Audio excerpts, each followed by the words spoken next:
Okay, and I'm live.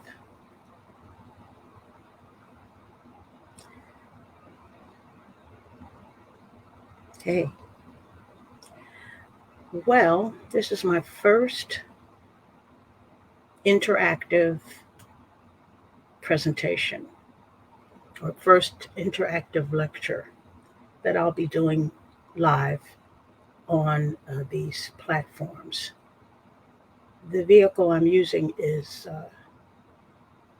um, StreamYard because that seems to be the prevailing application and it seems to work very well. So I started an account with it. Um, I'm going to beg your indulgence a little bit because I am very, very new to this live streaming. I used to stream on Facebook, but this is the first time that I'm going to be streaming to three platforms: my Facebook page, my Facebook profile, as well as YouTube. And I'm hoping it's getting through. I'm going to be looking around this thing so I can see. Hold on a second. I can't. I got one comment.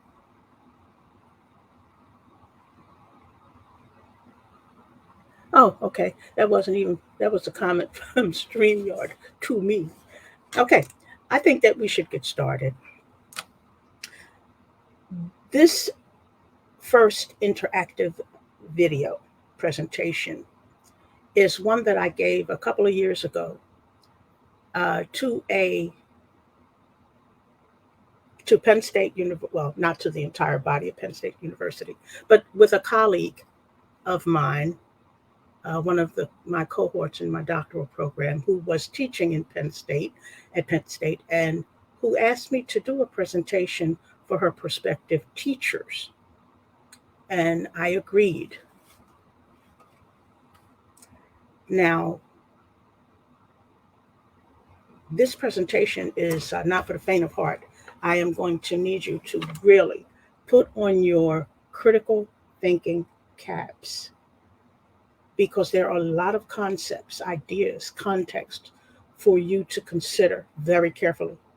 This is not necessarily college level, so you don't have to feel like, oh my God, I need a degree to understand this. No, no, no, no, no, no. I always make sure that I present in such a way that we can all understand it. Okay? The title of this presentation is very appropriate because it is the jumping off point for future uh, video interactive uh, lectures and seminars. And by interactive, I mean after this seminar is over, after this lecture is over, I am open to any and all kinds of questions that you may have. What I'd like you to do now, if you're on YouTube, like this video. I can't tell because I'm not on YouTube. I'm on StreamYard, and I haven't yet learned how to get into the YouTube sphere from here. But I want you to like this video. I want you to share this video among your friends and anybody that you think will benefit from it. Now, for my Facebook viewers, I want you to like and share this video. Okay? All right. Now, the title of this is called Race as Color, Race as Character, Racism, and White Supremacy.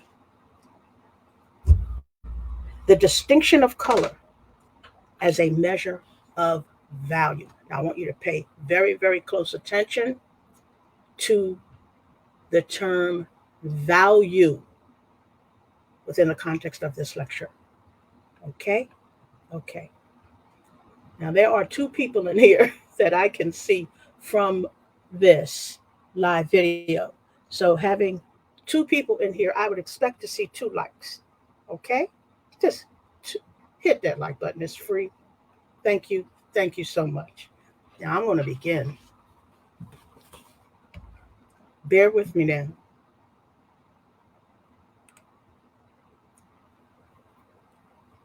Bear with me because I'm getting ready to present. Okay? All right. I hope you can see this. This is entitled Racist Color, Racist Character, Racism, and White Supremacy. For those of you who do not know who I am, my name is Cynthia Elise Smith, and I am an anti racism, anti white supremacy educator and essayist, specializing in essays and presentations with alternative views on race, race as color, race as character, and white supremacy. Now, I hope you can hear me. I'm just finished putting this microphone up to my face like I have since. I don't know why I had it so far down. I offer deeper, more critical perspectives on these subjects, including the potential implications of racialized wording in the U.S. language lexicon that are not ordinarily considered. Now, I'm not here to change any minds, but I am here to separate the superficial from the serious. And I'm here to make you think critically about the subject matter I'm about to present. As you critically think, perhaps you will begin to change your own mind. Understand that this presentation is designed to make you think, but it may not be comfortable for some of you.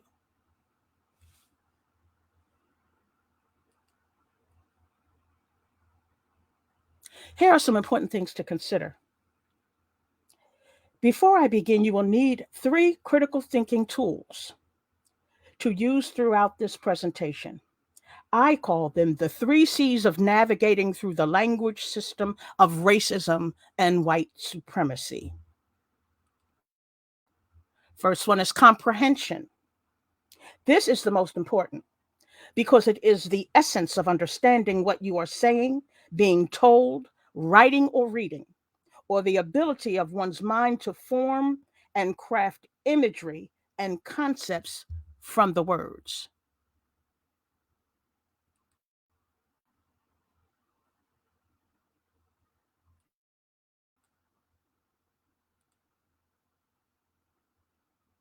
Context. Second to comprehension, but only in its numerical designation and not importance, is the ability to understand the circumstances that form the setting for an event, statement, or idea, and in terms through which it can be fully understood and assessed. It's context. And the third and final is connotation.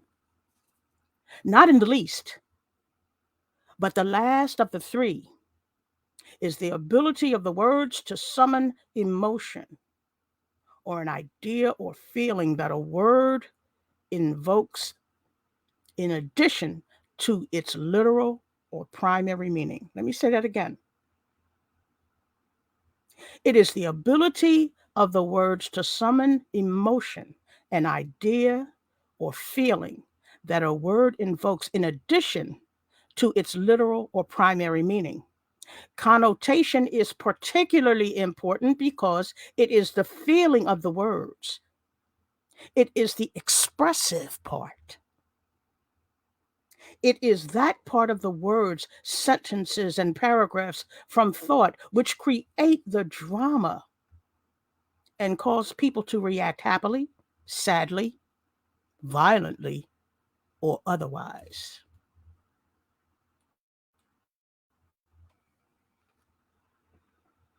Let me begin by telling you what this presentation is not about. This presentation is not about the debate over the existence of race, racist color, racist character, racism, and white supremacy, although debates do exist, and I will touch on these subjects here. In order to comprehend what this presentation is about, we are considering the context of these terms and their connotations as already existing, and existing specifically in the United States of America. I'm not talking about the UK. I'm not talking about any part of Europe. I'm not talking about Africa. I'm not talking about any place in this world but the United States of America. This is important to comprehend at the outset, since every one of you will need to put on what I call your conscious white thinking caps. And when I say that, I'm using that term white loosely because we, as Black people who are watching this or listening to this, understand white, or should by this time. I need you to put on your white lenses periodically throughout. And please note that any European references I use here today are meant to establish the framework for what eventually arrived in the United States of America from Europe. This presentation will be taken from excerpts from my book, White Supremacy in the Post-Racial Colorblind Era, Exploring Visible and Invisible Whiteness in the United States, an unbleached, unbook look. For purposes of this presentation, these are the definitions of race, race as color, race as character, racism, and white supremacy that we'll be using. Race. Any one of the groups of that humans are often divided into based on physical traits regarded as common among people of shared ancestry. Race as color. Color used to distinguish a race of people. Race as character. The character used to distinguish a race of people. Racism. And now, this is very important for you to understand. You need to understand what the system of racism means. The system of racism is the systematic subjugation within established institutions in the United States through structurally designed discrimination and denial of opportunity, equity, equality, and justice built into every institution in this country to control the formerly enslaved and their descendants in perpetuity after the enslavement ended. This is so important for you to understand. Just as the enslavement was hereditary for us, the system of racism that came later is hereditary for us. Think Jim Crow on steroids and existing throughout the country, not just the South.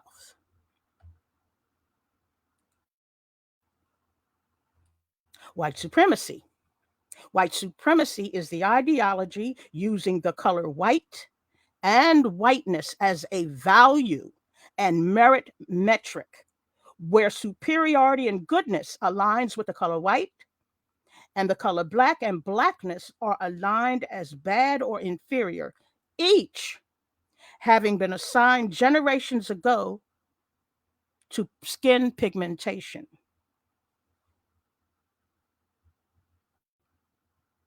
Are you thinking? I hope you're thinking. Remember to hit the like if there are any other people on here. Hit the like button. That is free. It takes less than a nanosecond to do. And share this with your friends. Share this with people that you think need to understand. Share this with people who you are family with. Just share and like. Thank you. Whiteness. A lot of people wonder what this is. Well, I'll tell you. Whiteness is the theory that skin pigment or the assignment of the color white to imply skin color grants the individual with certain natural rights and privileges. The indoctrinated perception is of complete sovereignty over and above anything else on the planet Earth. And finally, value. And this is what is very, very important to understand within the context of color.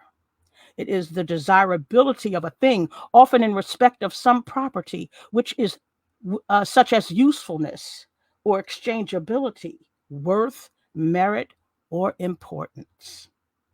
Now, while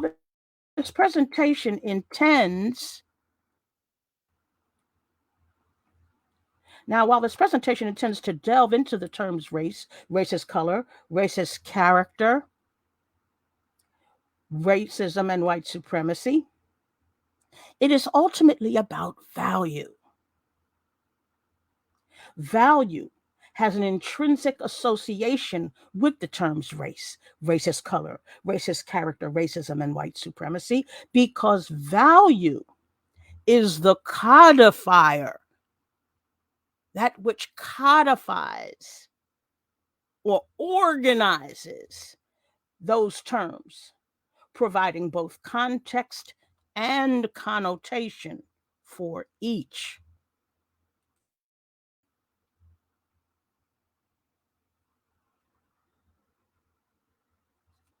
But why value?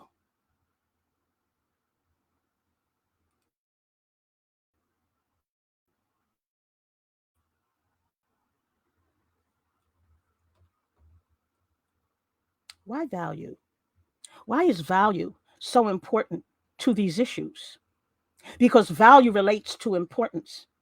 It denotes and connotes worth and usefulness, as in the worth of something, or as you will see, in somebody.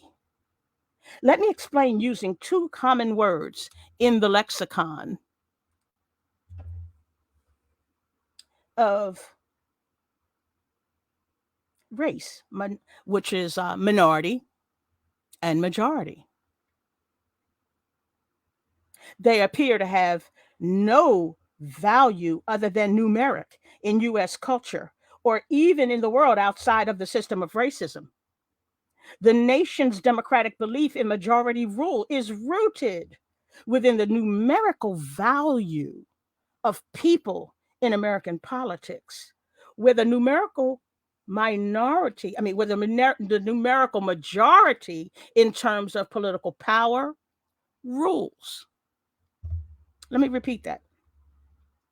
The nation's democratic belief in majority rule is rooted within the numerical value of people in American politics, where the numerical majority in terms of political power rules. Now, we can all agree with that. In the US, we have come to believe the only significant value in these two terms are numeric, as in the counting of people in groups, right? Even when differentiating white from non white, the words minority and majority are used to denote a numerical value. Now, I got something for you. Pay very close attention because, and use those three C's: context, comprehension, connotation, because this is so important to understand the real meaning of these two words in a racialized lexicon in America. Okay?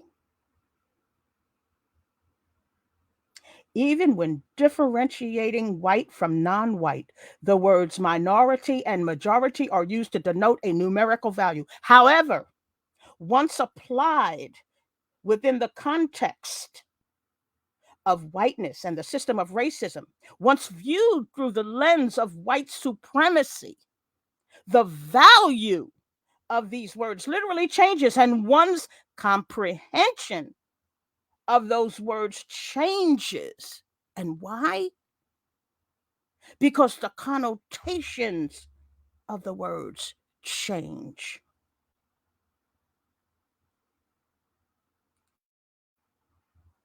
If one were to dissect the root of minority to the word minor, the synonyms would be slight, small, unimportant, insignificant, inconsequential, inconsiderable, of little account, peripheral, subsidiary, negligible, trivial, trifling, paltry, and petty. They come into piercing focus. Conversely, the root words of majority, the root word of majority being major, would be crucial, vital, great, considerable, paramount, utmost, prime, extensive, important, serious, or significant. Now, in determining how the roots of these words change context with the addition of the suffix ity, now I'm not giving you an English lesson, but you do need to understand how these endings on root words affect the definition, the meaning, the context, the connotation, and how you comprehend it. Okay, so when you add the addition of the suffix ity, which is an instance or degree of a quality or condition, as in a state of being something. You know, we are human beings. This means this is our state of being, is human. Okay, all right, I don't want to digress. When you change it, as in a state of being, it forms a noun of the two root words. Now we know nouns are persons, places, and things. So it can and must be concluded that in a racialized America, when people consider themselves by the term minority, or identify themselves as minority, which we do, minorities,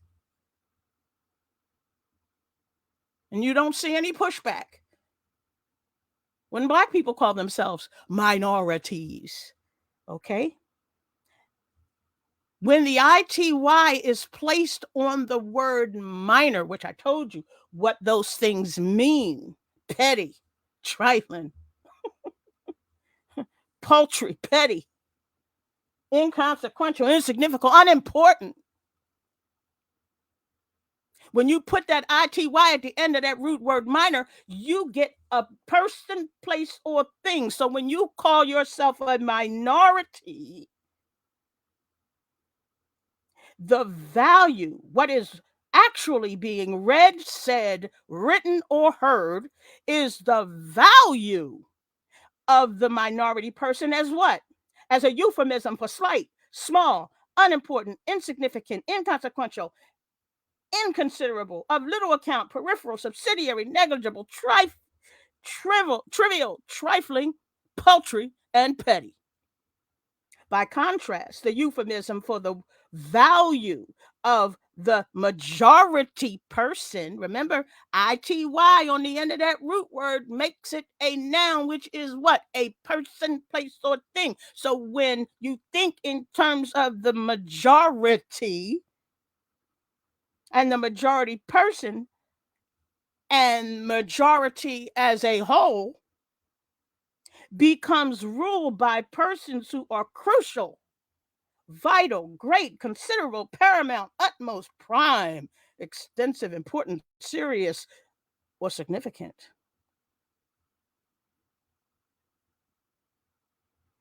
Moreover, its numerical significance is lost altogether. You don't think about the numerical value when you have made the word a person.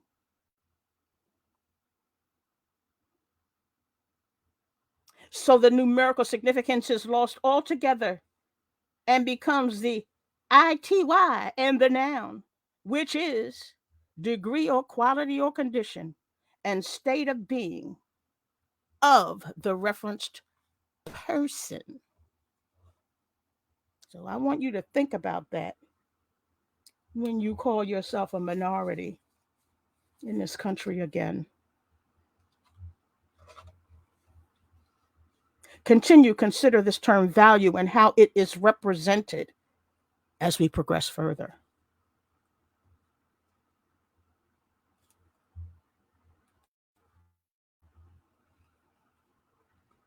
Practically every expression of exceptionalism, superiority, prowess, or tradition, any successful conquest of land or body, and the singular responsibility for all the achievements of mankind on earth in the U.S. was once prefaced with the words, the white man. Let me go back just a little bit, though, and go in here. Oh, yeah, I did do that. Okay. Was prefaced with the white man. Prior to 1963, and most specifically 1964, when the Civil Rights Act was signed, there was always reference to the white man. This phrase was used liberally throughout the country for hundreds of years, when, believe it or not, whiteness and the term white expressed as superior was actually a thing. It was a thing. It was a thing. We never hear the white man anymore, but I'll tell you, it was a thing back in the day. Let me take you through just a sample of white men in America's recent and not so recent history.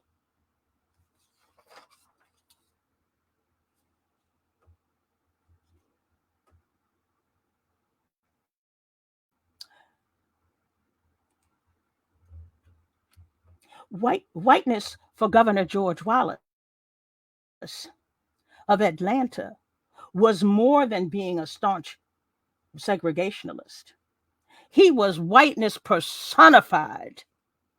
As author and playwright David McCary wrote in his article for the Huffington Post in January of 2018, Wallace was a crusader for whiteness, a champion of whiteness, a veritable Johnny Appleseed in the proliferation of whiteness. Of the many notable and highly white supremacist phrases Wallace was known for was for the mongrelization of the white race. That is one of his most inflammatory.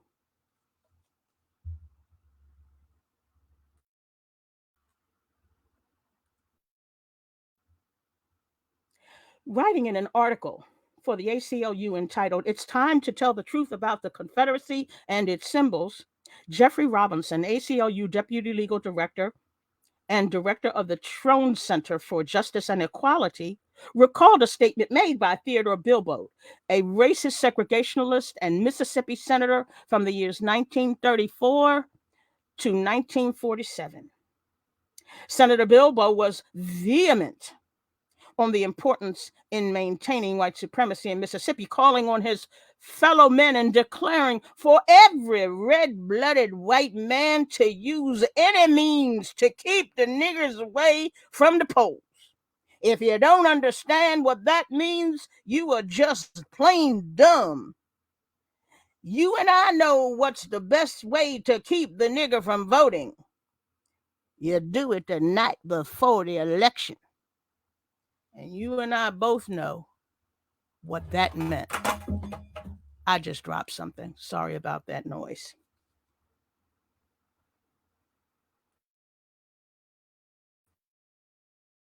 Lester Maddox was an avowed racist and segregationalist, governor of Georgia from 1967 to 1971, and a rabid white supremacist. Known for his racist antics in front of television cameras, Maddox would swing his axe or bat in threatening gestures toward black people attempting to patronize segregated establishments or attending segregated schools. Maddox believed in the ideology of white supremacy and black inferiority and labeled any effort at integration as communist. So, just in case you wonder, when you hear the word communist batted about by white people who seem to think that this world is turning communist, what he is really saying is it is turning black.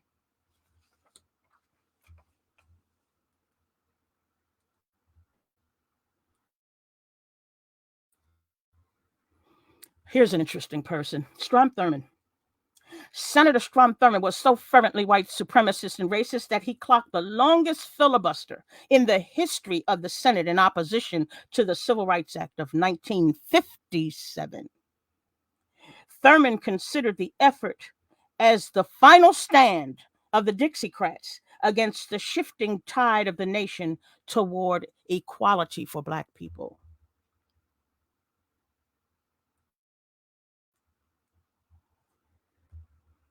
All people of goodwill profess we are all human.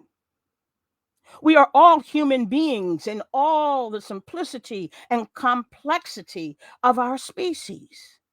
In fact, our common humanity is the first thing many well-intentioned people will declare when either consciously or unconsciously denying the reality of race as color, racist or racism. However, the thing the thing which actually changes the comprehension, context, and connotation of humans as beings and virtually initiates the separation of a human as a being is the word race.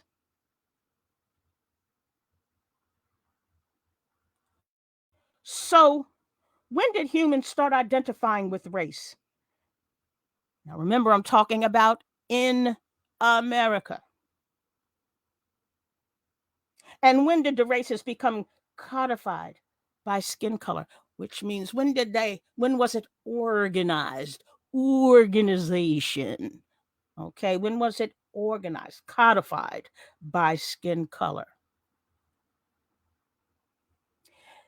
There are several references available to describe the races of humans, even articles describing the differences between race and color. It all sounds very scientific and at this point in history, rather matter of fact. Why? Because it is understood that races exist even as they are not supposed to. The term, however, exists and has been successfully applied to all humanity. It is understood that there are colors within the races, and even within the races, that the colors of skin can vary significantly. It is also evident that color alone is not an accurate measurement for the race of an individual. Do you hear me? It is understood that there are colors within the races, and even within the races, that the colors of skin can vary significantly. It is also evident that color alone is not an accurate measurement for the race of an individual.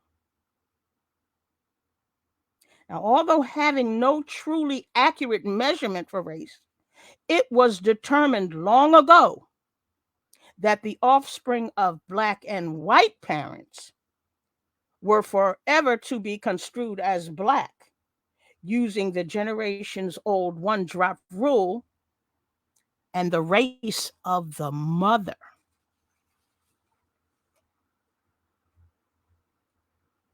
Hold on one secondo.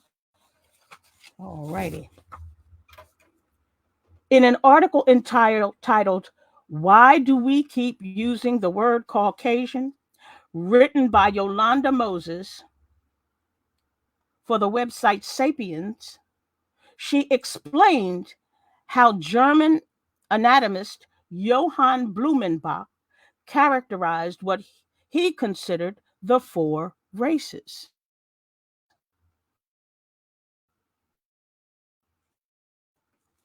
According to the Encyclopedia Britannica, race had been roundly refuted by genetic studies educators and others as late as the 20th century. They bluntly agreed race was non existent as a biogenetical distinct as aspect of humanity, and that race was rather a cultural and social construct or intervention reflecting specific attitudes and beliefs that were imposed onto different populations. Let me repeat that again because I kind of stuttered a little bit. According to the Encyclopedia Britannica, the term race had been roundly refuted by genetic studies educators and others as late as the 20th century. They bluntly agreed race was non existent as a biogenetically distinct aspect of humanity, and that race was rather a cultural and social construct or intervention reflecting specific attitudes and beliefs that were imposed on different populations, beginning in the 15th century through European conquests.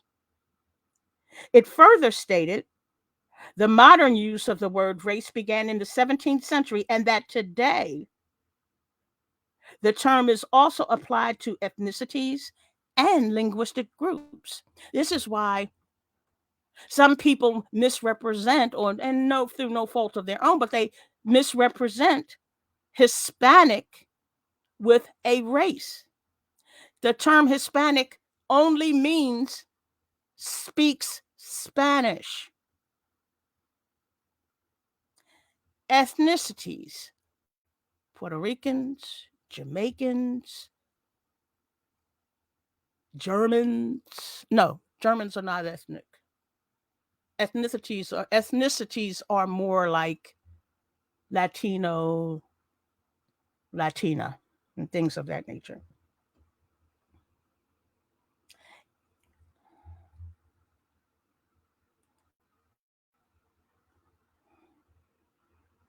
Race as color and character as art. In the beginning paragraph of an article called How Skin Color Became a Racial Marker: Art Historical Perspectives on Race, Anne Lafont, director of studies at the Center for History and Theory of the Arts in Paris, talked about an 18th century art theorist who described the color white as expressive of light and human intelligence. In Lafont's study, she sought to demonstrate how artistic production and discourse in the 18th century produced tools of observation and analysis that allowed human beings to be differentiated as well as implicitly classified on a moral scale, an enterprise that would later veer into explicit racism.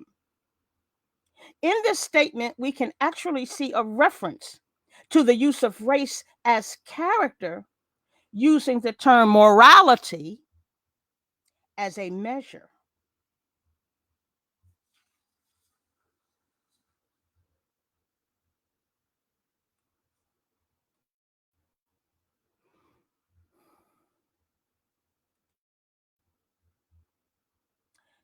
Taking excerpts from Francois Bernier, a Frenchman who she described as a physician, traveler, and man of letters, and who published a paper called New Division of Earth by the Different Species or Races of Men, Lafont explained that Bernier was the first to introduce the concept of partition by color of the diversity of human beings and segregated them into two distinctive groups, blacks and whites, popularizing the first concept of the black white binary, while purposefully abstracting those partitions that he created on a global scale into four or five groups and promoting a global categorization of human beings.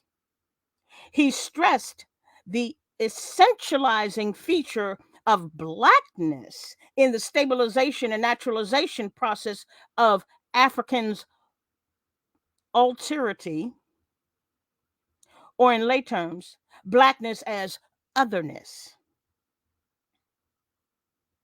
Okay, let me repeat that again because that might not have been clear. He stressed the essentializing feature of blackness in the stabilization and naturalization process of Africans as others. Lafont explained that the persistent option of race to label ethnic groups, or indeed to designate the human race in its entirety, in distinction to species of animals, illustrated a quasi logical progression of isolation, which was born out of the color of one's skin, texture and color of hair, and the shape of facial features. Then,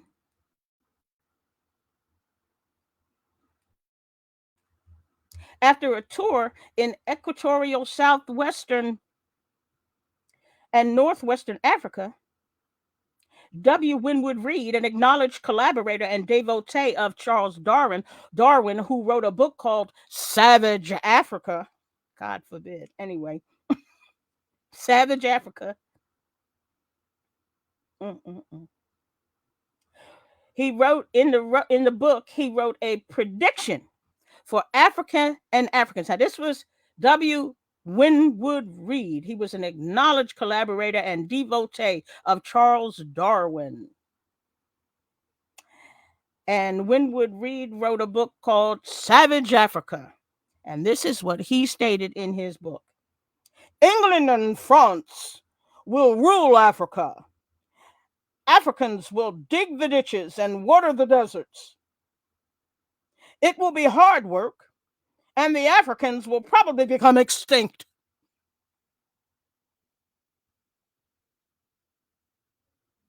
Remember, this was a few centuries ago. England and France will rule Africa. And they did for a while and still do in the minds and hearts of people through conditioning and indoctrination. Africans will dig the ditches and water the deserts. It will be hard work, and the Africans will probably become extinct. We must learn to look at the result with composure. It illustrates the beneficent law of nature. It illustrates the beneficent law of nature that the weak must be devoured by the strong.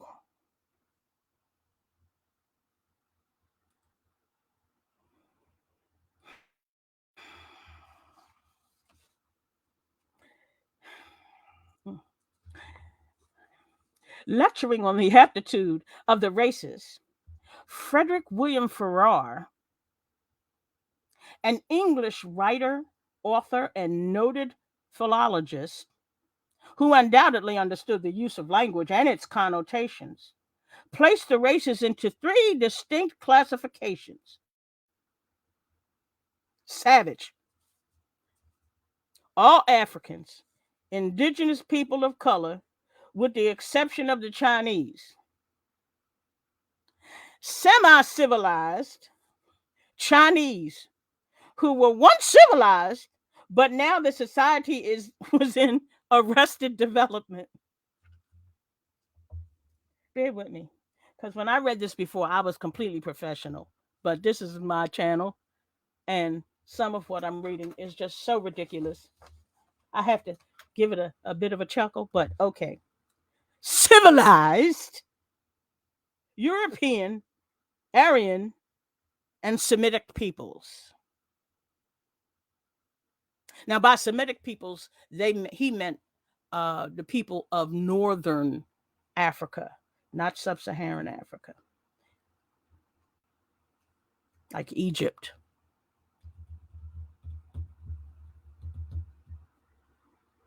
James Cal Pritchard. James Cowles Pritchard. He was a British physician and ethnologist who was credited to have been one of the first to designate, quote, all human beings and ethnic groups to a single species, end quote. He created the concept of psychopathic personality disease as distinct. So we can credit James Cowles Pritchard as having created the concept of psychopathic personality disorder or disease as distinct. And he considered the savage races as inferior because of Darwin's theory of the fittest. He felt they could not be saved based on the law of nature.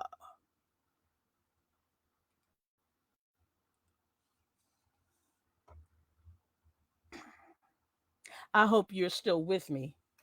I know it's a lot, but this is a lecture, and this even though I have written this, I am presented this as or am presenting this as non-college level. Uh it can be a bit much if you're not in it uh to learn something. So I hope that you are here with your critical thinking caps on, because I can't tell. I could be talking to the air. But in any event, this will be recorded and will be on my YouTube channel for anybody who might want to see this later. Okay? And if there are people in here, please hit the like button. It's free. It's free. Okay? All right.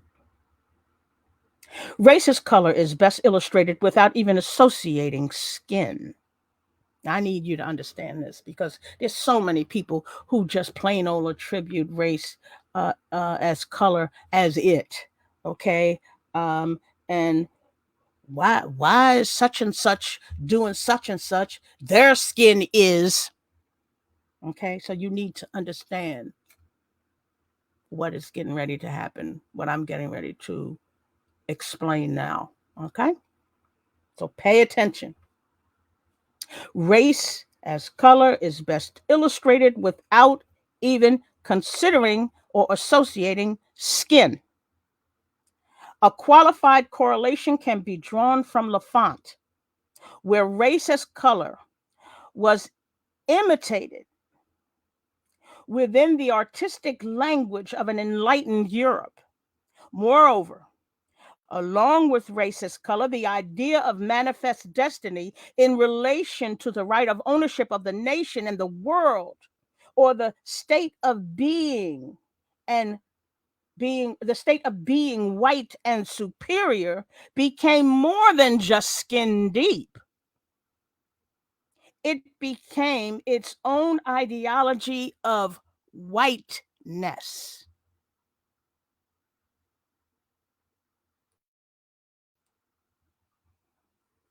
Whiteness is structured around the ideology of white supremacy, but people often get confused by the virtual colorlessness of whiteness as expressed today.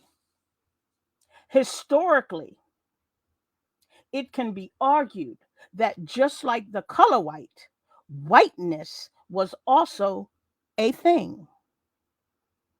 Indeed, from the moment Black Africans were forced onto the land in Jamestown, Virginia in 1619, the whiteness of those in power over the skin of the inhabitants of the new land was already decidedly superior. Whiteness was truly a state of being supreme in the world and in the new America.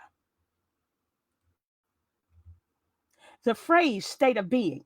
Now, this is what people need to understand. I had a few people ask me, I don't quite understand what state of being means. I don't quite understand that. So you need to listen to this very carefully so you can understand. The phrase state of being is especially useful when engaging in discussions of whiteness outside of the physical skin distinctions of people who identify as white. Do you know what I mean when I say that? Because a lot of white people hear the word whiteness and they think you're talking about them as white skinned people. Okay. So the phrase state of being is especially useful when engaging in the discussion of whiteness outside of the physical skin distinctions of people who identify as white. In order to understand the phrase state of being within the context of whiteness, as more than color, however, requires breaking the term apart and defining both words, state and of being. According to Merriam-Webster, state means the condition of something, and being means the nature or essence of a person. The two definitions merge to mean the condition concerning the nature or essence of a person.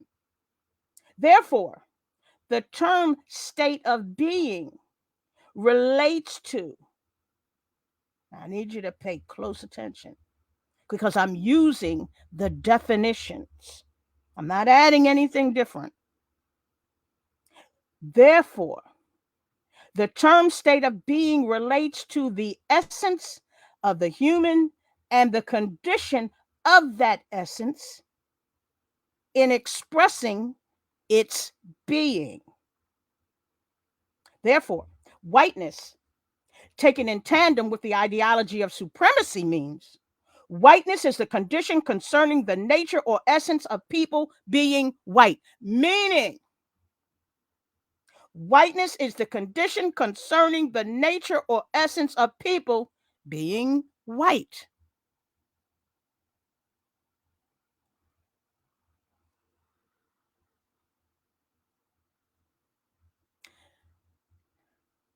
I hope I've made that clear.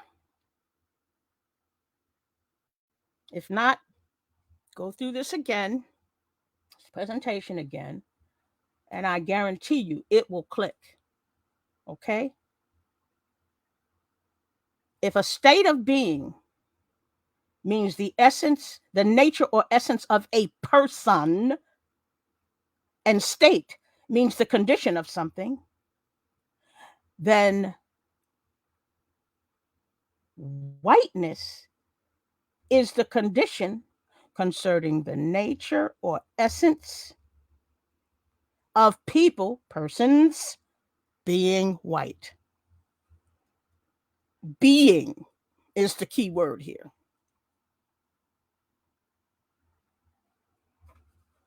Because you don't necessarily, we already know that skin color varies so widely, as I discussed earlier, that you can't really tell a person's race anymore by the color of their skin. So a person must identify in their being as white in order for it to make sense to them in terms of race.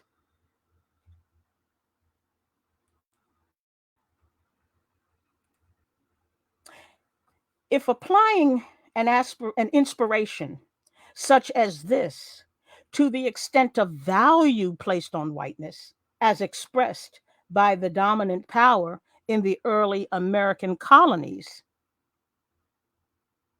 It is easy to understand the significance of associating whiteness not only as an identifier of their shared skin or simply a distinction of color, but as an ideology of supreme birthright. Color being just one of many distinctions used to affirm their burgeoning philosophy. In essence, there was value. There's that word again. There was value assigned to whiteness as a state of being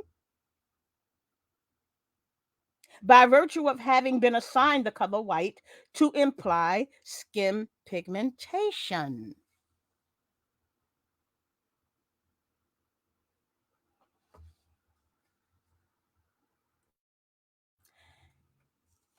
In Thomas Jefferson's note on the state of Virginia in 1853, he declared, "The improvement of the blacks in body and mind in the first instance of their mixture with the whites has been observed by everyone and proves that their inferiority is not the effect merely of their condition of life." He was basically saying there that it is their state of being. I advance it as a suspicion only that the blacks, whether originally a distinct race or made distinct by time and circumstances, are inferior to the whites in the endowments both of body and mind, and the slave, when made free, might mix with, without staining the blood of his master. But with us, a second is necessary, unknown to history.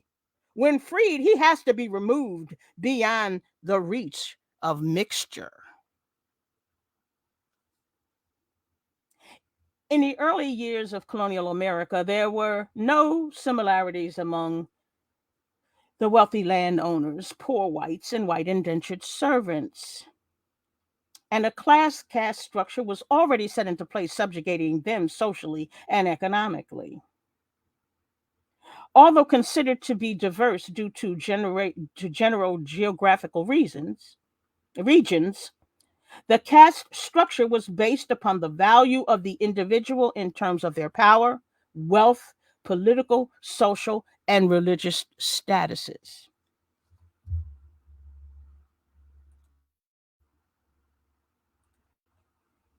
The Southern gentry were few in number and were most powerful and the wealthiest. This class was comprised of powerful professions like doctors, ministers, lawyers, and merchants. In addition, the controllers of the courts and governments, architecture, and etiquettes of society were included in the gentry class. In the South, however, the masses of poor people with European ancestry were not part of the gentry class. In fact, people who lived in colonial America placed poor people in the lower class.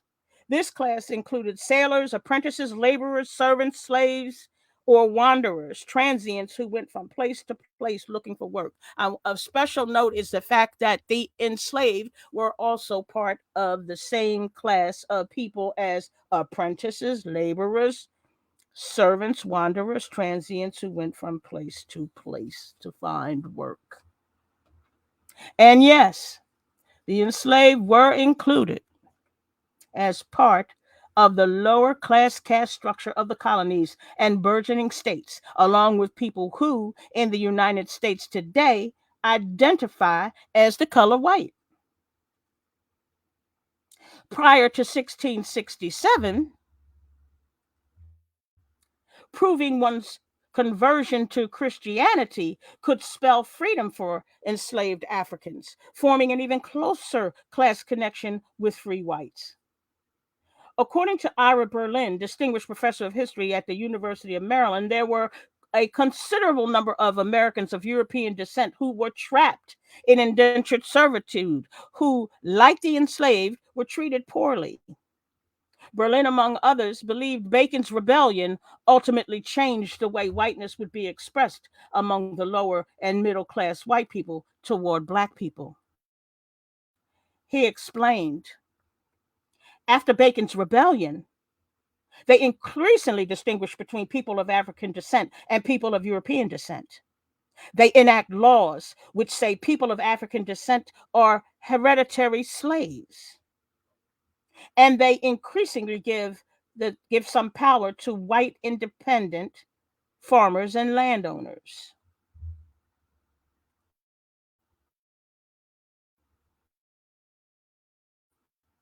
Influenced attitudes of the white populations in all classes, but especially the lower class, by literally encouraging racial animosity of these people with shared pigmentations toward black people.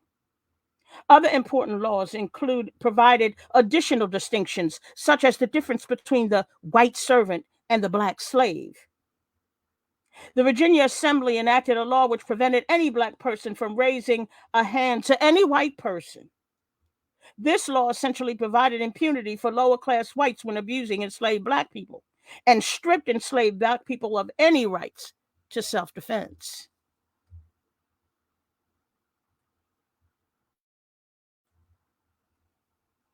It was, it was the fear of retribution and redistribution of wealth and power that began a feigned shared experience with the lower class, newly defined whites. The wealthy gentry offering land and a modicum of power over black people, not power over themselves. Even with this lie of camaraderie and shared likenesses, the idea of whiteness as superior forever changed the way whiteness would be expressed, both as a color distinction and an ideology of superiority among the lower and middle class white people toward black people generations later.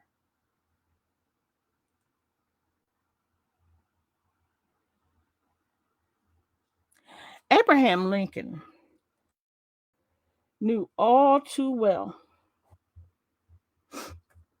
about the assignment of the superior position of the white race by virtue by virtue of the assignment of the color white to human bodies. In fact, he said, and inasmuch as they cannot so live, while they do remain together, there must be the position of superior and inferior. And I, as much as any other man, am in favor of having the superior position assigned to the white race.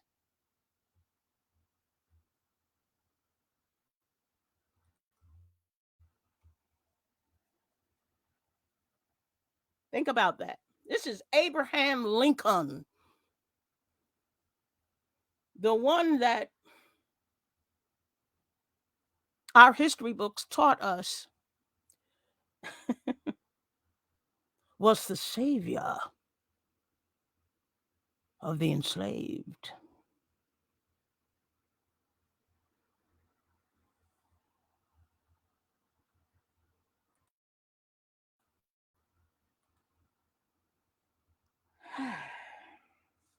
People, you got to keep coming back if you want to know what is going on today.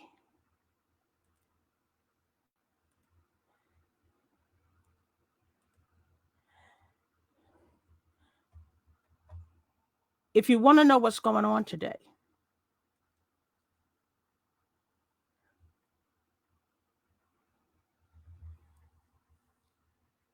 and the effect of what is going on today, and what I mean by that is looking back. You know, in some instances, you want to look forward, you want to forget. But in this instance, we can never not look back. We must look back in history. We must look back in history.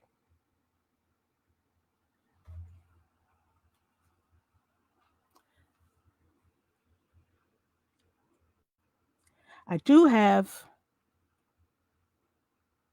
some, hold on one second. Let me check this thing here. I do have,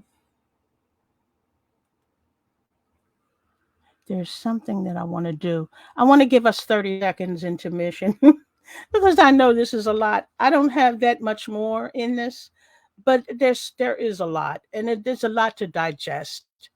And there are four of you here.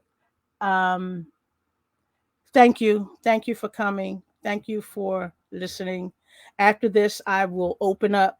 I don't know how to do that. You know how they say drop that link.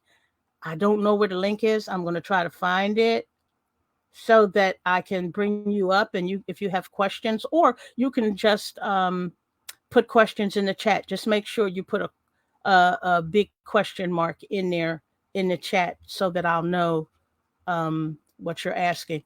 I think the chat is just I'm not quite sure where the chat's coming from. It may be coming from YouTube. So I don't know whether people on Facebook will be able to ask the questions. It's so difficult. I think more as I get involved in this more and more, I'll learn. I am a retired IT manager slash director. And so I do still have some of those skills, even though I am and I have been uh, retired since 2016. Okay, let me give us 30 minutes. I mean, 30 seconds to cleanse our minds a little bit because it was a lot. I know it's a lot. I do present a lot.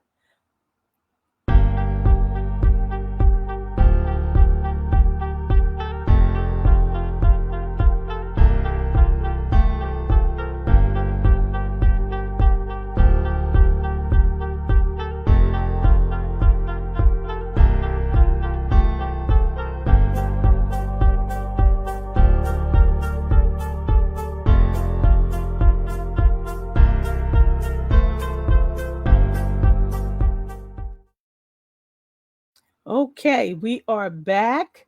I'm so glad the four people that are here are still here. I don't know who you are yet. I haven't really looked at the comments yet, but I will after the after it is over. And I hope that you are enjoying it, and I hope that you are learning something. I hope that what you get out of this is something you didn't know, because um there's a lot. There's a lot. Okay, let's go back and I will hold on one second. I hit another button. I hope to God it's not okay, good. It didn't do anything. Good. All right. Alexander Stevens, president of the new Confederate government upon which they were staking their lives.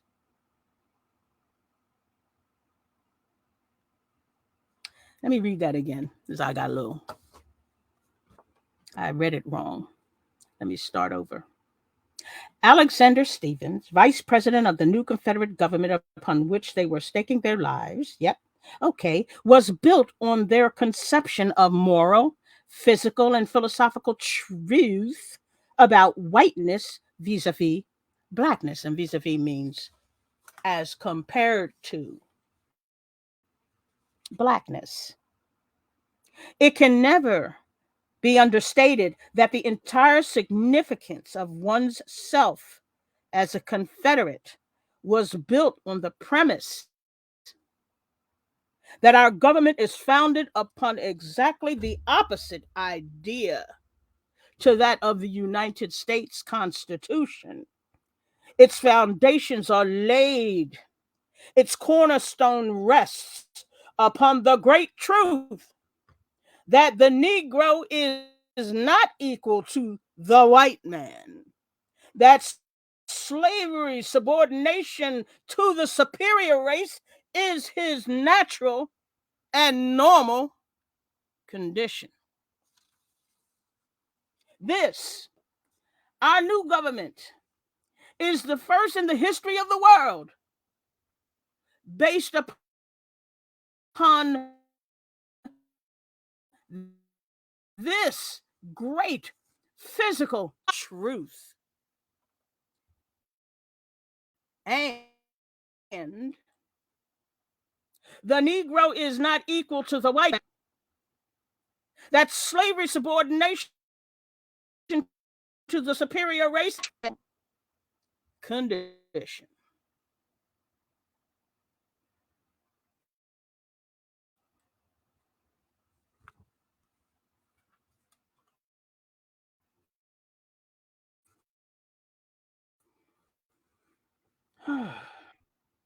The value of the colors, black and white, inside and outside of white supremacy. Now, you have to pay attention of this, because through this you will gain such a wealth of information and understanding about this whole binary, black and white, and the value of the colors, and why they are represented as such, and why people were assigned those colors.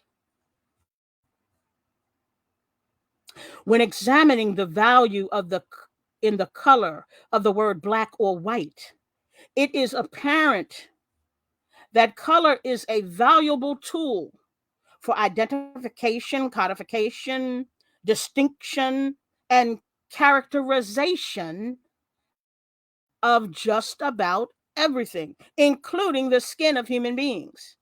However, the question of the value these words hold beyond the broad context of racialized words outside the areas of race, racism, and white supremacy has probably not been considered to a degree past the brazenness of the colors themselves.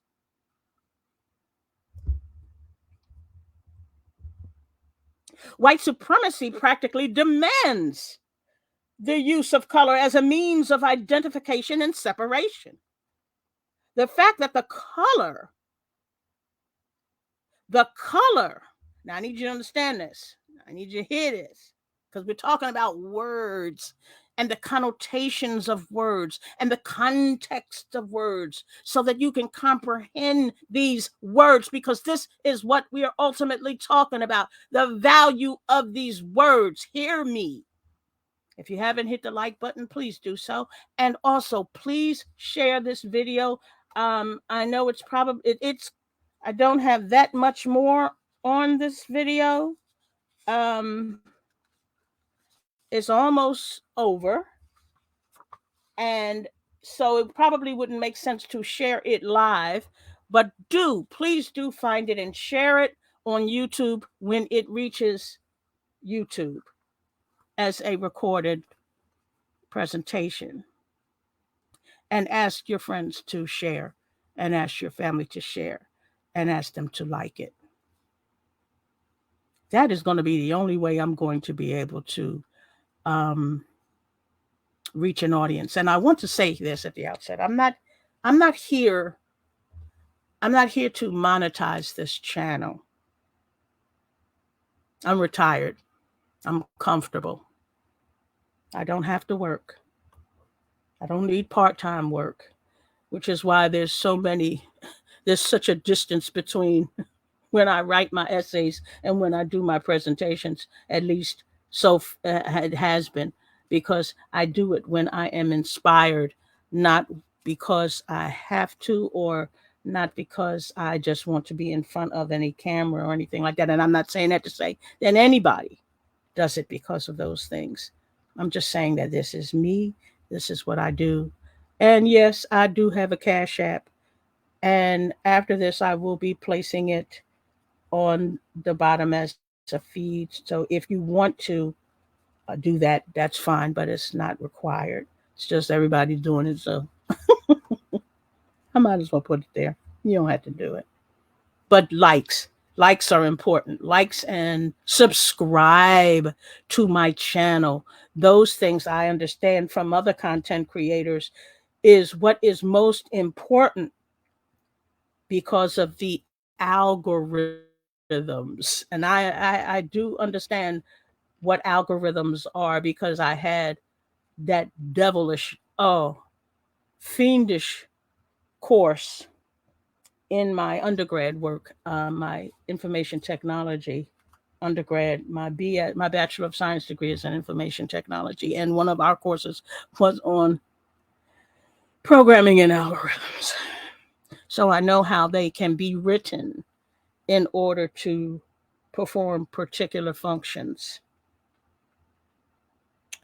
So, in order for my channel to grow and for more people to get to know what I represent and what I do, and in order for me to have more people joining in on these interactive discussions and lectures and um, presentations, I have to build that number. Okay? Alrighty. So, where was I? I digress. All right. So, white supremacy practically demands the use of color as a means of identification and separation. The fact that the color of the word black, keep in mind, see, because black is only, the word black is only black because we understand that it is a color and we picture that particular color in our mind. Black, for all intents and purposes, could be a word that described green, grass, say. Look at that black grass. And if we had been conditioned and indoctrinated and taught over the generations to understand that that was the color of grass, that's what we would believe. Okay, so that in mind, the fact that the color of the word black was attached to the skins of humans to identify them and differentiate them as deserving oppression is no coincidence. Likewise, there was a deeper damage caused by the attachment of the word black to the bodies of African people who came to the United States in chains. Most people do not associate this deeper damage with the color black because those meanings have no direct associative attachment to skin outside of race's color, at least not consciously. Did you hear that? Most people do not associate this deeper damage with the color black because those meanings have no direct associative attachment to skin outside of race as color, at least not consciously. It is highly doubtful the negative connotations of the color black are considered in any discourse as having any deliberate purpose when used to describe skin. Many do not even question the value in the word black as expressed outside of white supremacy or racist color, or that the negative connotations which are applied stretch beyond the skins of a whole group of oppressed people. Consequently, no one consciously considers the value contained in the color of the word black in the US or the world at large. It is only when we think of whiteness and its seeming connotation with superiority today, we will associate it with the skin based ideology of power over a black body. White supremacy, in reality, nevertheless, has a more insidious set of contexts from which it gleans its power, other than its purposeful use of skin color as a tool. This is why the term value is important in discourses on racist color, whiteness, and the use of the word black to describe black people. Now let's take a look at black. The best way to understand the value in the color of the word, black, hear me, hear me. The best way to understand the value in the color of the word black is by examining the meanings of black in terms of its context and connotations. Remember those 3 C's: comprehension, context, and connotation. Context. What is this about? What is the focus? Connotation. How did this make me feel? Comprehension. Do I understand why? This is the context, and this is what it's about, and why it makes me feel a certain way. Those 3 C's are not just random words. They are words to live by when you are living in a racialized culture. And I call it the racialized America. Okay? You have to be able to use those and understand those 3 terms and what they mean. Okay?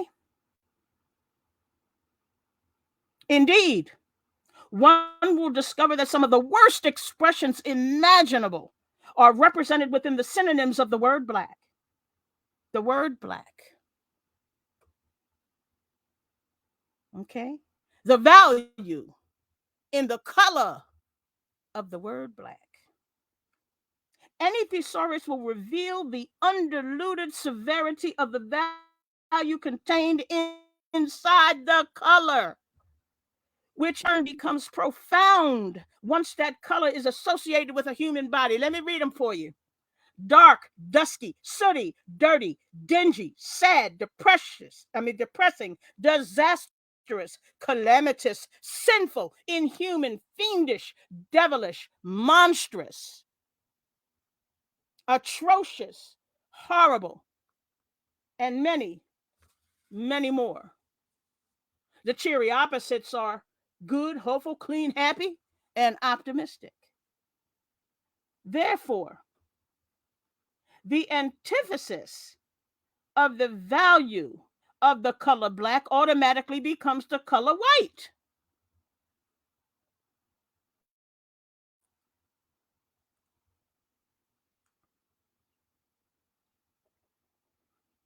In stark contrast, white is characterized as a color without hue, at one extreme, at the end of the scale of grays, opposite to black, and the highest value possible.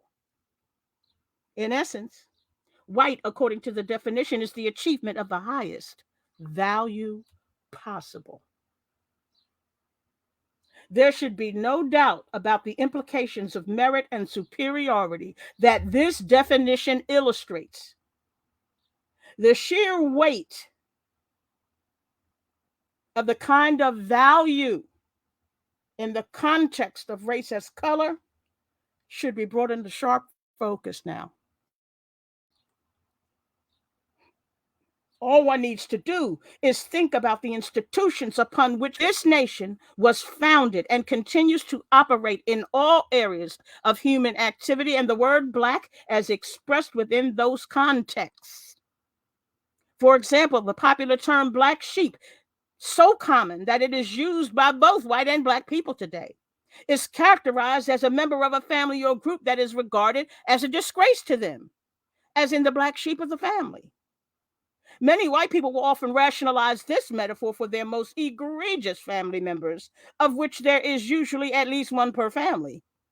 Of course, there is no explicit racialized connotation. When you hear the word black sheep, you don't get that feeling that somebody being racist. It doesn't seem racialized. So there's no explicit racialized connotation associated with its use because the value in the color black is already fixed in terms outside of racist color. Therefore, no overt physical reference to one's color is necessary for someone to be considered a disgrace, because the value of the color black itself transcends any skin based reference or ideology that may be applied to the skin of the individual. Is there any wonder why the color black was assigned to the bodies of Africans sold as chattel in the first place? Of all the colors available, not brown, not green, not even purple. Consider that the value expressed in the color white on a white body was meant to live inside of everything that is considered clean, wholesome, pure, happy, and optimistic.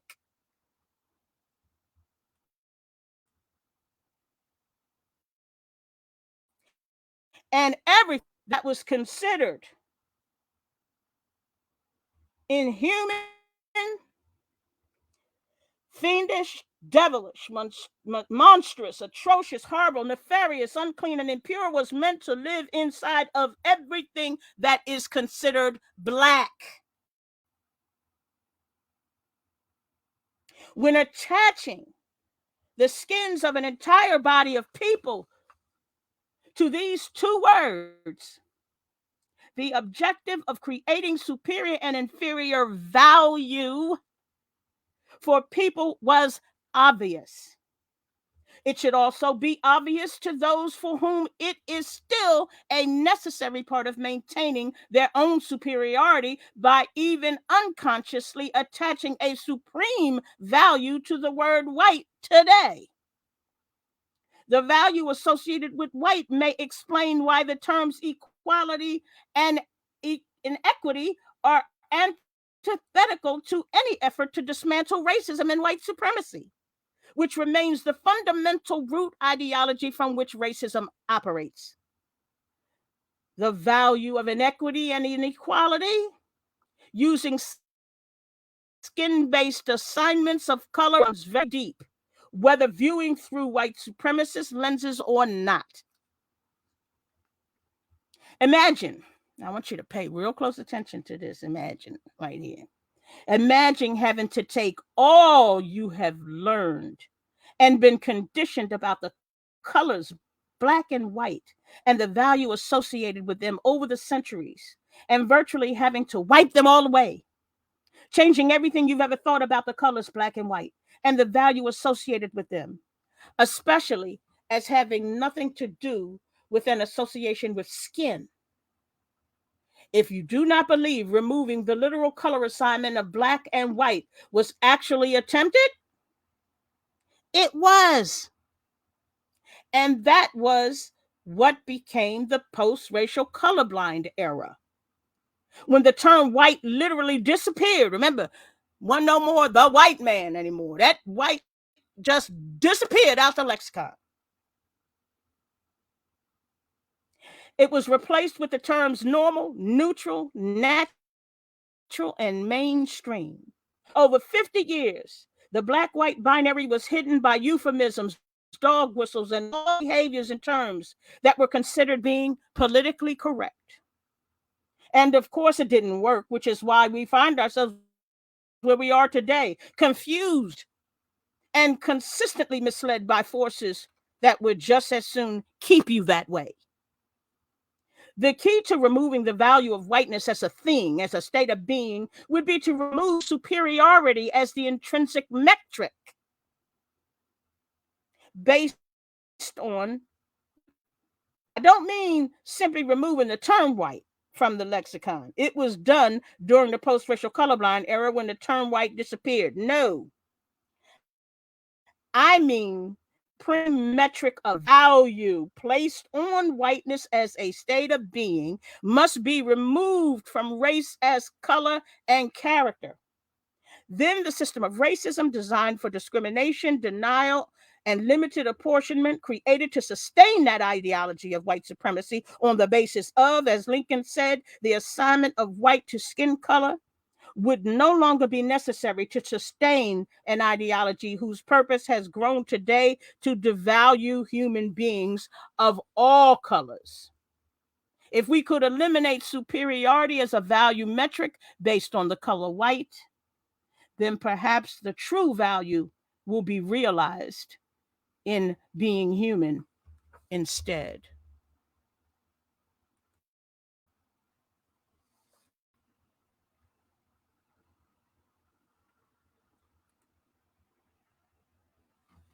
And that brings to close the presentation, the interactive lecture, and I will go back to my screen. And here I am. So, what'd you think? I want to go to the comments. Okay, I see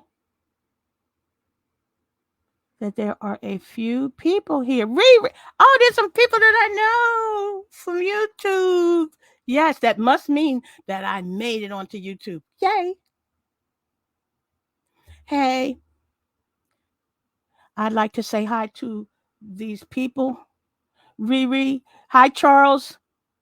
How are you? I hope you're still here. Yashita Peach. I hope I'm pronouncing it correctly. Riri, of course. Brenda, hi. I'm just hi. I hope you're still here. I hope you are all still here because I want to open this up to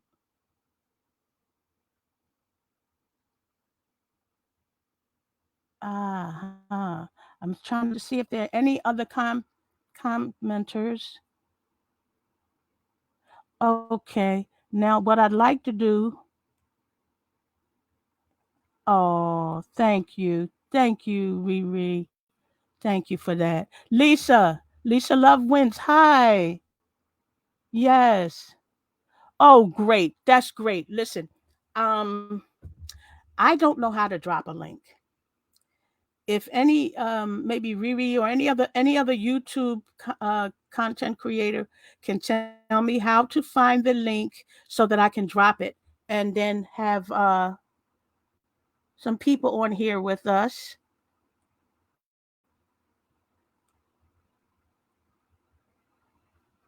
Let's see. Oh, that's the wrong one. Hold on one second. I'm trying to find the right. Yo, bear with me here. Pretty soon I'll be a. Oh, there it is. Pretty soon I will be a.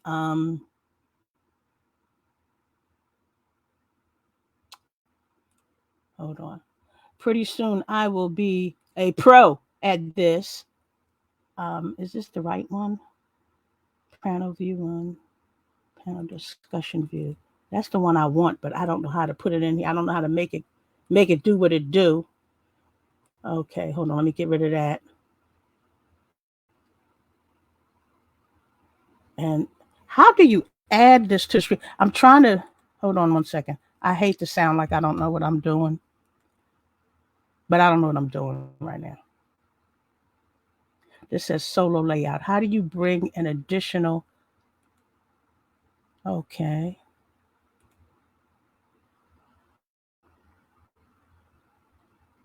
Okay. I don't know what I'm doing. So I have to find. Okay, let's see. It says hello waves if you tell. Okay, hold on. Hello waves if you tell me what links you want dropped. Oh, okay. It's the link. It's the link that StreamYard, people who use StreamYard, It's the link that is set up for.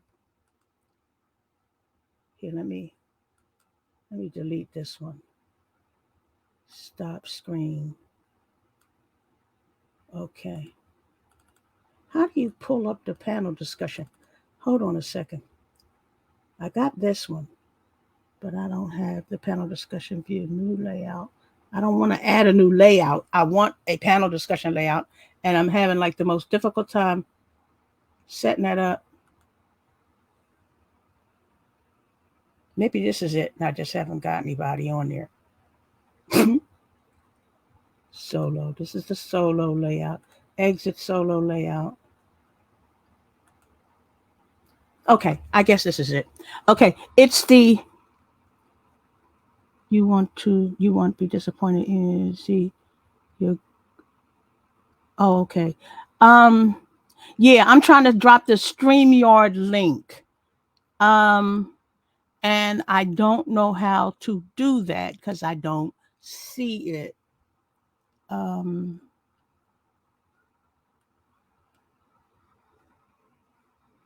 don't know where to find it.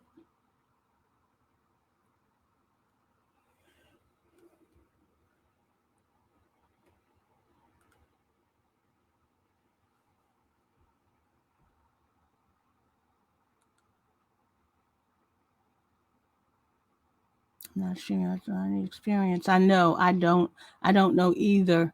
And yeah, because the StreamYard link would allow me to get into like an interactive discussion, and I see when people drop that link. Is this it? Maybe this is it. Hold on. I'm going to drop this. This is actually the. No, that's probably not it. I don't know. What I'm going to do. Okay, so if I'm not able to do any Q&A or discussions on this one, I will bone up on that part for the next one, and then hopefully I'll be able to answer questions and things like that, unless you want to do it through chat, because I can see YouTube chats. I can see those. If you put a question mark before and after, I can get into discussions with you that way.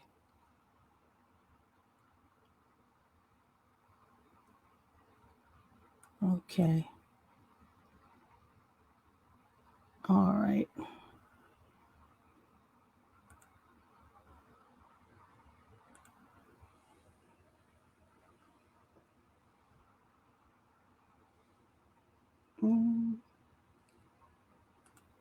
Solo layout. Okay, I'm back on that again.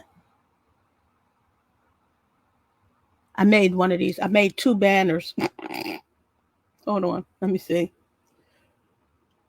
You know what? I had some of that Wonder something lipstick on.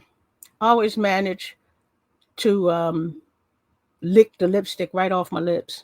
Even that stuff that's supposed to stay on for 50 million years.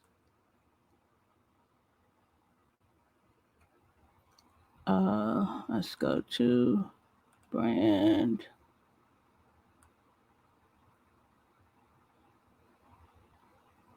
Okay.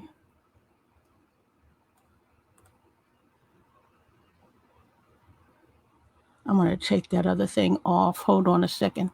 I want to take this off. Yeah, that's better. Anyway, gosh, I really wish I could find the link.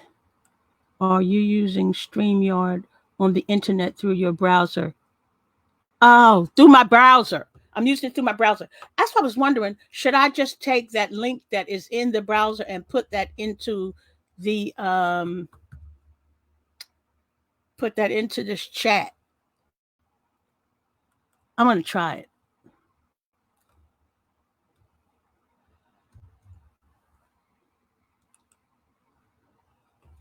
Okay, I just sent it. I don't know if that's it. Well, but hopefully it is. Let me see. I think I'm in the right thing. Hold on. I did it. Is that it? Okay, good. I hope somebody can come up. Please feel free to come up and have discussions with me about this now. I'm hoping that I'm on the right screen that allows for that. Um,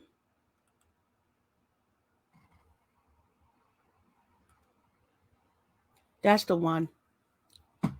If you're using StreamYard, just copy the website address in your browser. It will create the link. I did. I just did that. I'm going to enter it again. And I'd like for you guys on YouTube and on Facebook, if you can see the link, you can give it to other people or whatever, however this thing is going to work.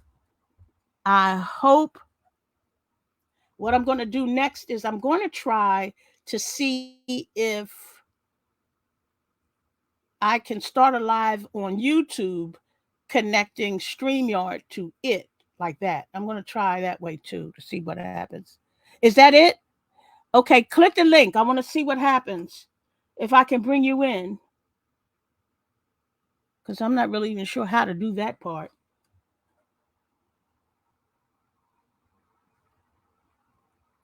Is anybody clicking the link? Clanking the link? Who's clanking the link? Because I can't tell. Oh, invite. Oh, dag. There it is. Yeah.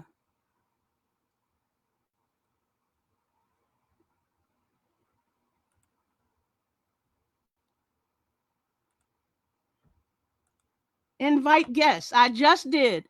Now I just need to know how to get people to come up. Is anybody trying to come up? Yep, I found it. I'm learning, people. I'm learning.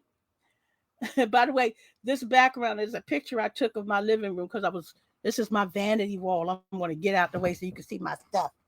Can you see it? Can you see my degrees and awards and stuff is like that? I got a living room. I used to keep it in my office back where I used to work.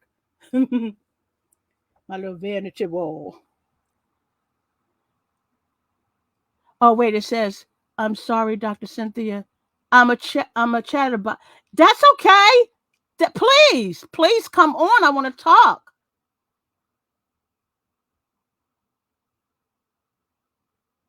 Oh, thank you, Brenda. Thank you. Please come up because I want to test to see if I can even do that, if I can even invite. So I want to see if how that happens, like how people actually come up on it. So I'm not sure how people actually come up. So, oh, thank you, Yoshida. I hope I'm pronouncing it correctly. Yashita, it's pretty. Yashita. If anybody has the link, I want you to, just as a test. You don't even have to hold on 1 second. I have to put you guys on hold for a second.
Excuse me, everybody. I had to deal with this. Was something important. I got a call, and then I ignored the call, and they called right back. So that usually means somebody is trying to get in touch with me. I'm hoping that in the future I don't have to do that. I'm gonna maybe turn the phone off. But hold on one second while I take care of a little business I got to do. In fact, no, I'm not going to give you the 30-second timer. If you have to go to work or back to work, or you don't want to participate, um, the link works perfectly fine. So my phone doesn't have an audio option. Oh, the link works fine. Okay. Oh, okay. Oh, I wish someone would try to link up with me just so I could see how it looks. Maybe in the future. But so I'm hoping that you got something out of this presentation. I gave this presentation to as I said earlier in the broadcast, to prospective teachers um in a class my cohort teaches, um and at Penn State a couple of years ago, and it was well received.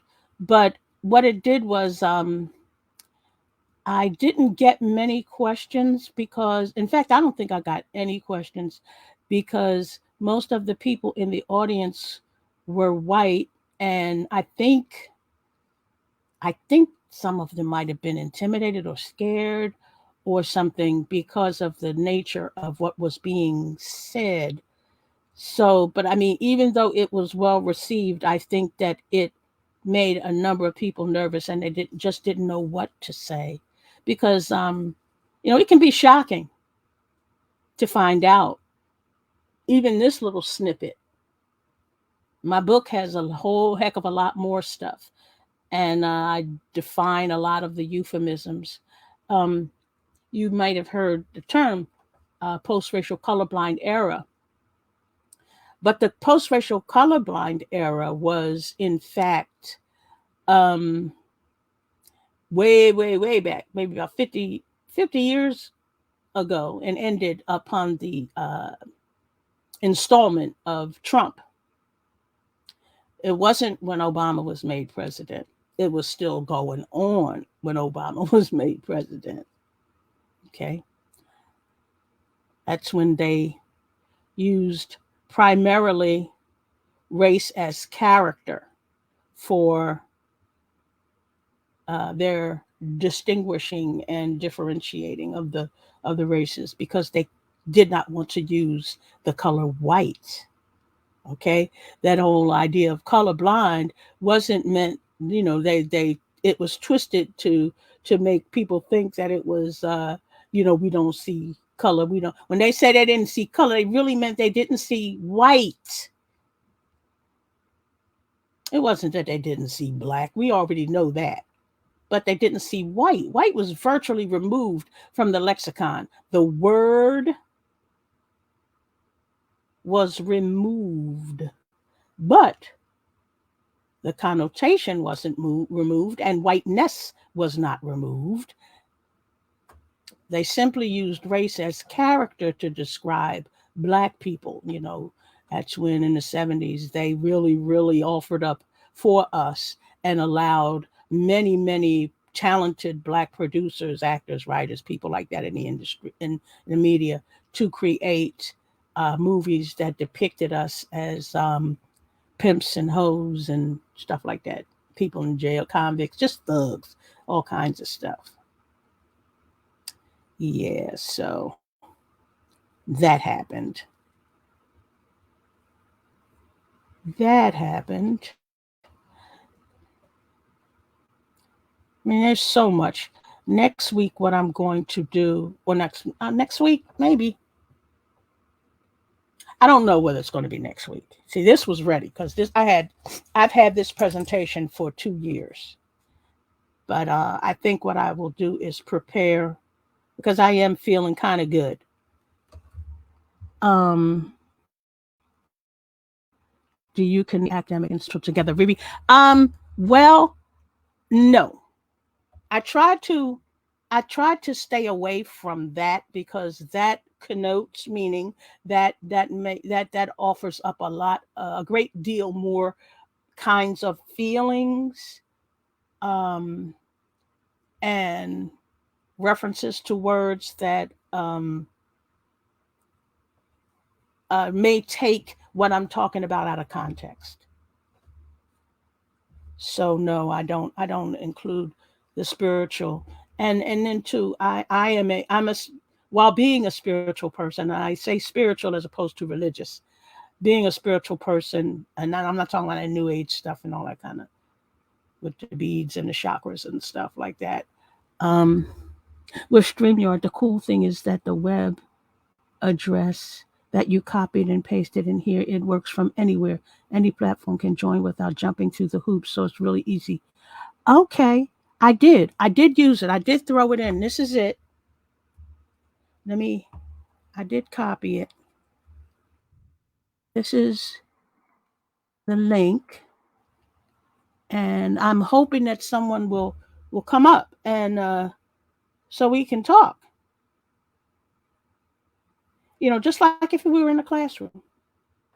That's what I want. I want the classroom environment to prevail where okay, I'm just about finished doing this thing. I hate to my mind is on a couple of things. Get I'm getting older now. So I'm a senior now. I'll be 70 in December. Boy, I'd relish that. I really look forward to I'm actually looking forward to getting older and older and older. I am. But it makes my multitasking skills a little it leaves them wanting. Um Now in terms of spiritual, I haven't really gotten into like the chakras and stuff like that, but I am very interested in people who have the different kinds of I call it second sight, the clairs and the clair sentient, the clairvoyances and things like that. The different clairs because there are a few. I'm very interested in that. Not to say that I am able to do it, but I'm interested in people who do. Yes. Um, okay. Let me go back to solo because I don't see anybody. But okay. I'm gonna if there are no questions, if there are no questions, yes, I'm spiritual but not religious. If there are no questions or no one wants to come up and discuss the information that was presented, it's like 5 or 6. It's like 5 or 6, right? I'm not sure what you mean, Riri. You might have to be a little more specific. I'm not sure what you mean.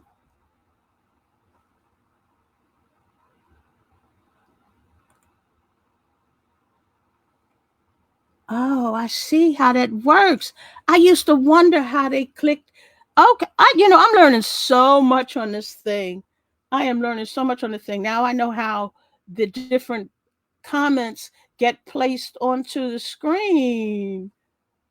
Oh, so interesting. StreamYard is good. I actually got one of their plans because I wanted to make use of more of the um, features that they offer. Um, their background, this green screen thing is not quite as good. But then again, I'm doing a whole hell of a lot of moving around and stuff, so that kind of messes it up. But 5:47 p. What time is it? It is. It's 5:47. Yes, it is.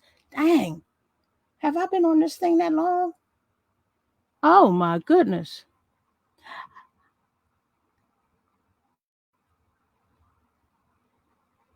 Oh, okay. Yeah. Oh, okay. Oh, I thought you said five. Yeah, there are 5. There are about 5, I think 5 or 6. Yeah. clairvoyant, clairaudio, clairsentient. Hold on again. I can't. No, I can't. Because I know that's my son and his crazy self. He's a crazy nut. That's my other son. I have two sons. One is going to be 48. One's going to be 38. And my daughter's going to be 46. My daughter will be 46 next year, I think. God, I'm getting old. Hmm. Okay. Listen. Um. Oh, I'm right, and it's probably true what you just said. Feeling uncomfortable, exactly how white people need to feel. I'm going to put that up there. Yes. Yeah. Until they ask questions of themselves that we need. Yeah. Yep. Yep. And you know what? You know what, Lisa? See, it's so much deeper than on an individual level. Um, this is why I try to refrain from making things personal and individual.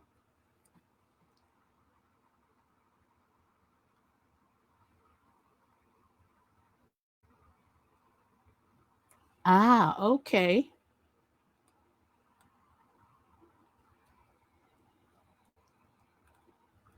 Yep.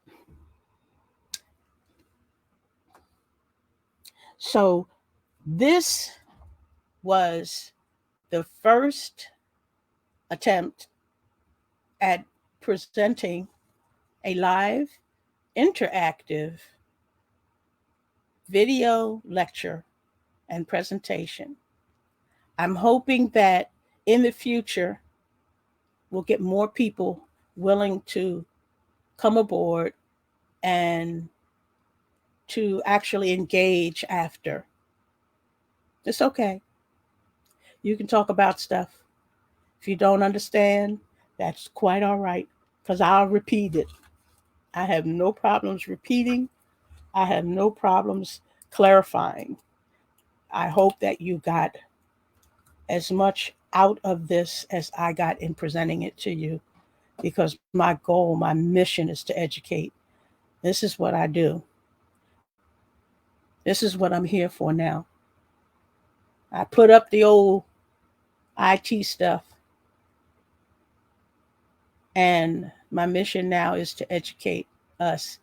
And most especially, ah, oh my goodness, I got my first person. Oh, Lisa, is that Lisa? Lisa?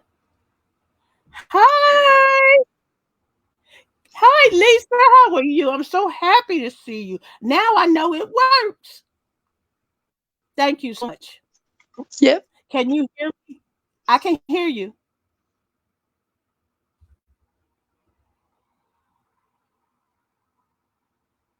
Thank you, Lisa. Thank you so much. Now I know that chat works. I'm good to go. Okay. And thank you. Thank you for thank you, Yashita, for the compliment. Okay, let me put you back up. Okay. Add to Yes, I can. Well, I tried to figure out the audio settings, so I must have done something right. Sorry, I'm not really Yeah, I can see you. camera I ready can see today. you I'm and in hear you bed. I've been in now. bed sick. Okay, Oh good. yeah, I pretty much spend most of my time in bed. Now why is my I'm oh battling a now flare up of Amin is lupus, so calling me. now you know it works. It works great. Yeah, it does. It does. Thank you so much. Now but I do have to get off here now because I'm starting to get a whole Okay, no number of problem. calls. Apparently on Sunday, um, there was a chemical spill in my neck of the woods, and it has affected the water.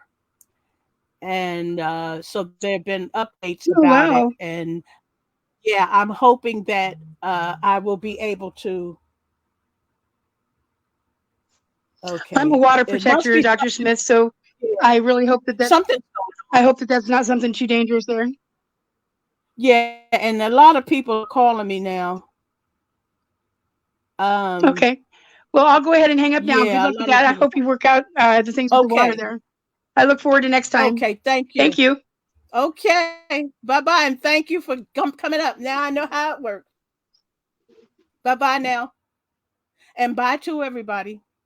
Until next time, the doctor is in.